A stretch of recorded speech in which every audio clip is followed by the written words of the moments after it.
नमस्कार दोस्तों, स्वागत है आपका हमारे जीके की पाठशाला की क्लास में। और मैं पढ़ा रही हूँ आपको जनरल स्टडीज़ से रिलेटेड सारे सब्जेक्ट, जिसमें history, polity, geography, eco, Uttarakhand आएंगे।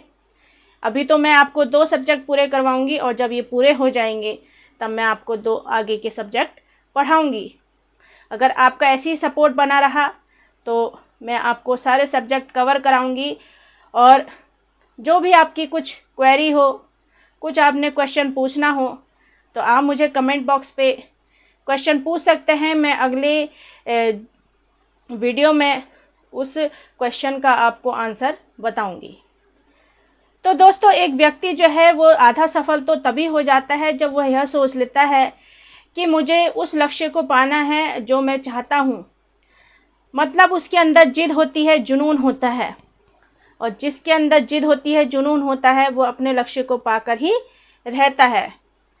तो आप समझ गए कि हमें लक्ष्य को पाने के लिए, हमें अपने सपने को पूरे करने के लिए जिद चाहिए, जुनून चाहिए। अच्छा, बताइए कि हम अपनी पिछली क्लास में अब क्या पढ़ रहे थे। तो हम पढ़ रहे थे मौर्य मिंटो सुधार अधिनियम 1909। और उसमें हम क्या पढ़ रहे थे? उसमें हम पढ़ रहे थे कि इसमें अब क्या करा गया, भारतीयों को भी प्रवेश दे दिया गया। वायसराय की कार्यकारी परिषद में भारतीयों को भी प्रवेश दे दिया गया। और उसमें जो भारतीय थे वो कौन थे? सत्येंद्र प्रसाद सिन्हा। तो वायसराय की कार्यकारी परिषद में भारतीयों को प्रवेश दिया और उस टाइम पे एक ही भारतीय को प्रवेश दिया और वो थे सत्येंद्र प्रसाद सिन्हा, जो पहले भारतीय थे। ठीक है दोस्तों। फिर 1892 के अधिनियम में था, क्या करा गया था 1892 के अधिनियम में? तो भारतीयों को बहस करने की, प्रश्न पूछने की अनुमति तो दी थी। 1892 के अधिनियम में भारतीयों को प्रश्न पूछने की, बहस करने की अनुमति दी गई थी। लेकिन पहले क्या कहा गया था कि आप 6 दिन पहले आप अपना क्वेश्चन दीजिएगा और तब वहाँ आप उसका, आपके क्वेश्चन के बारे में बहस होगी। तो ऐसा बोला गया था। लेकिन पूरक प्रश्न पूछने की, मतलब कोई आपसे पूछे कि आप कैसे हो, तो हम कहेंगे कि हम अच्छे हैं, और आपने पलट के जवाब हमसे आंसर क्वेश्चन कर लिया कि आप कैसे हो, तो ये पलट कर जो क्वेश्चन करते हैं वही पूरक प्रश्न कहलाता है।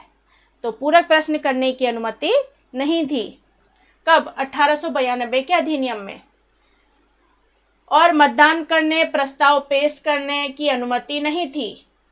लेकिन 1909 का जब मौर्य मिंटो अधिनियम आया तो उसमें पूरक प्रश्न पूछने की, मतदान करने की, प्रस्ताव पेश करने की अनुमति दे दी गई।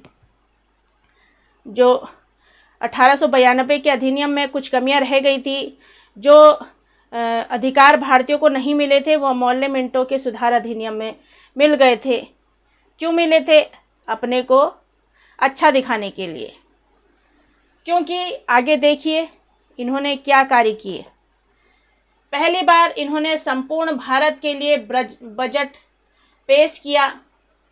कब किया था? 1833 के अधिनियम में। पहली बार जो संपूर्ण भारत के लिए बजट पेश किया था वो 1833 के अधिनियम में पेश किया था। और पहली बार चुनाव का प्रावधान भी किया गया था, अप्रत्यक्ष रूप से।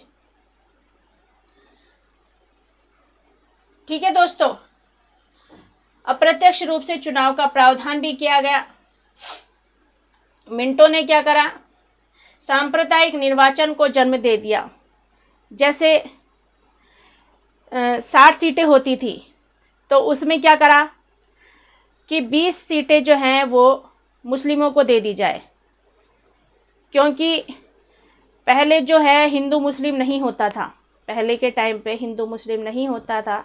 लेकिन अंग्रेज़ों के इन कार्यों के द्वारा अब लोग अपना हक मांगने लगे हैं। मतलब समानता का भाव नहीं रहा। ये किसके कारण हुआ? अंग्रेज़ों की कारण हुआ। उनके उन्होंने अपने फ़ायदों के कारण ये कार्य किए। तो मिंटो ने सांप्रदायिक निर्वाचन को जन्म दिया, मतलब 60 सीटों में से 20 सीटें मुस्लिमों की होंगी और 20 सीटों पर मतदान भी देंगे मुस्लिम। उनकी सीटें होंगी और मतदान भी कौन देंगे? मुस्लिम ही देंगे, और चुनाव भी वही लड़ेंगे, मुस्लिम ही लड़ेंगे। इस वजह से क्या हुआ, हिंदू और मुस्लिम की भावना ने जन्म ले लिया, मतलब सबने अपना अपना फ़ायदा देखा। जहाँ पहले लोग एक समान रहते थे, प्यार से रहते थे, हिंदू मुस्लिम नहीं होता था, इन कारणों की वजह से अब हिंदू मुस्लिम होने लगा है। इनमें आज भी झगड़े होते हैं, देखते हैं आप, आज भी झगड़े होते हैं। पाकिस्तान और भारत का उदाहरण देख लीजिए, कश्मीर के लिए लड़ रहे हैं। तो ये चीज़ें पहले नहीं थी, ये अंग्रेज़ों की वजह से आई। तो 1909 के अधिनियम को क्या कहा गया?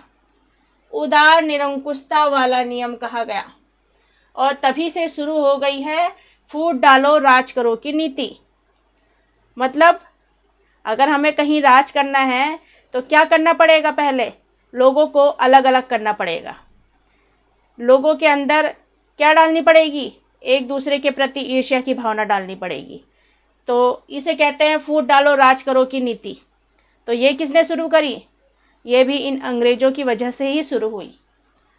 अब आपसे मैंने कहा था कि मैं आपसे कुछ क्वेश्चन पूछूंगी और आप उनके आंसर बताएंगे, लेकिन आप यहाँ नहीं देखेंगे। आपने क्लास देखी होगी तो आप अपने मन में याद करके उन क्वेश्चंस के आंसर बताएंगे और इसका आंसर नहीं देखेंगे। ठीक है दोस्तों, तो सर्वोच्च न्यायालय की स्थापना किस अधिनियम में की गई? 1773 के रेगुलेटिंग एक्ट में, इसमें सर्वोच्च न्यायालय की स्थापना की गई। अब जो नियंत्रक परिषद की स्थापना, मतलब बोर्ड ऑफ कंट्रोलर की स्थापना की गई, वो कब की गई? 1784 के पिट्स इंडिया एक्ट के वजह से किसकी स्थापना हुई? बोर्ड ऑफ कंट्रोलर की। और इसमें कंपनी के व्यापारिक और राजनीतिक मामलों को अलग अलग कर दिया गया। व्यापारिक मामले कौन देखता था? व्यापारिक मामले देखता था बोर्ड ऑफ डायरेक्टर, और राजनीतिक मामले कौन देखता था? बोर्ड ऑफ कंट्रोलर देखता था। तो इंग्लिश मिशनरियों को भारत में कार्य करने की अनुमति कौन से अधिनियम में दी गई थी? 1813 के अधिनियम में। और क्या हुआ था 1813 के अधिनियम में? 1813 के अधिनियम में क्या हुआ था?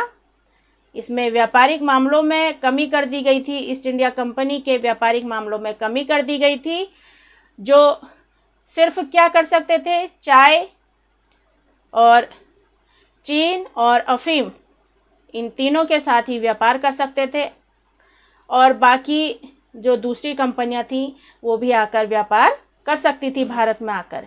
ये हुआ था 1813 के अधिनियम में। फिर गवर्नर जनरल की परिषद में कानूनी सदस्य की नियुक्ति की कौन से अधिनियम में की गई थी?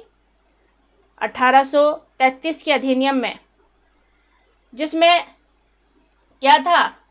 कार्यकारी परिषद में सिर्फ 3 लोग थे और एक चौथा सदस्य विधि सदस्य के रूप में बनकर आया, जिसका नाम था लॉर्ड मैकाले, और इसने ही भारत में विधि आयोग भी बनाया। तो चौथा सदस्य किसे जोड़ा था? लॉर्ड मैकाले को, और इसने क्या बनाया था? विधि आयोग बनाया था भारत में। वर्तमान की न्यायपालिका किस अधिनियम के द्वारा आई? जो अब वर्तमान में न्यायपालिका है वो किस अधिनियम के द्वारा आई?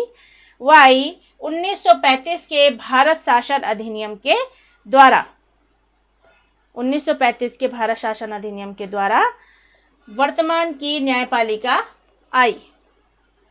तो अब बताइए मुझे कुछ क्वेश्चंस के आंसर, कि जो मोर्ले मिंटो अधिनियम है वो कब आया और इसका नाम मोर्ले मिंटो क्यों रखा? ये तो आप बता देंगे कि मोर्ले मिंटो सुधार अधिनियम 1909 में आया, मगर क्यों रखा ये मोर्ले मिंटो सुधार अधिनियम? तो दोस्तों मैंने आपको बताया था कि मौर्य जो था वो सचिव के पद पर था और मिंटो जो था वो वायसराय के पद पर था। तो वायसराय जब रिपोर्ट देता था तो किसे देता था? सचिव को देता था। और सचिव किसे देता था? क्राउन को देता था। तो जो सचिव है वो है मौर्य और जो मिंटो है वो है वायसराय। इसलिए इसका नाम क्या रखा गया? मौर्य मिंटो सुधार अधिनियम रखा गया। और इसमें क्या कार्य किए गए जिससे लोगों में अलग अलग रहने की भावना आ गई? क्या कार्य किए मिंटो ने उसमें 1909 के अधिनियम में? तो इन्होंने इसमें किया, सांप्रदायिक निर्वाचन को जन्म दिया। मतलब कि आप अपनी अलग सीटों से लड़िए और हिंदू लोग जो है वो अपनी अलग सीटों से लड़ेंगे। ऐसा ही आज भी होता है, मुस्लिमों का अलग होता है और जो हिंदू होते हैं वो उनका अलग होता है। तो ये भावना कहाँ से आई? ये मिंटो के द्वारा उपज थी, उगाई गई उपज। ठीक है दोस्तों, तो मैं तो यही कहूँगी कि इन्होंने कुछ अच्छे कार्य तो किए मगर इन्होंने ज़्यादा से ज़्यादा गलत ही कार्य किए, जिससे हमारा भारत क्या हो गया? लड़ रहे हैं, एक दूसरे से लोग लड़ रहे हैं। और अभी भी बहुत सी हमारे भारत में गरीबी है।